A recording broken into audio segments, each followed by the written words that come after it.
এই সৌদি আরবে বুঝছেন আমার দিয়া আমার মালিকে যেই কাম করা, হ্যাঁ 2 থেকে 3 দিন আমার কাম করাইলে আমার যেটা হ্যাঁ বেতন দেয় এই বেতনের টাকা তার উঠতে পারে।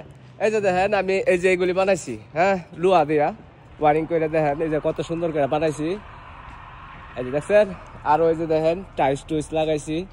হ্যাঁ তাই মনে করেন আমার যেটা হ্যাঁ বেতন দেয় এই বেতনের টাকা তার উঠতে পড়ছে। কাম গেছে মাত্র 5 দিন, হ্যাঁ বেতন পাই 1500 টাকা বেতন পাই বুঝছেন।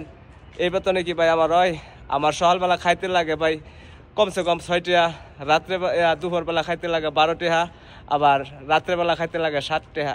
তাই 1500 টাকা বেতনতে ভাই কয় টাকা শেষ হয়ে গেল বুঝেন। ডেলি 50 টাকা পাই, 50 টাকা থেকে গেছে কয় টাকা 12-13 টাকা, আর হচ্ছে 25 টাকা তো ভাই গেল খাওয়ার লাগে। এই কারণে তো ভাই আমি মাঝে মধ্যে এটা সেটা বাঙালি সাঙালি কিছু টুফাই। আর আমার এই বাঙালি টুফানি দেখা আমার কিছু জাতি প্রবাসী ভাই আছেন আমার গালি দেন ভাই। এই যে দেখেন নাচকা কি অসুখ, মানে নাক দাখালি পানি পড়তেছে, কাশি, তারপরেও কামাইতে হয়েছে মাপ নাই।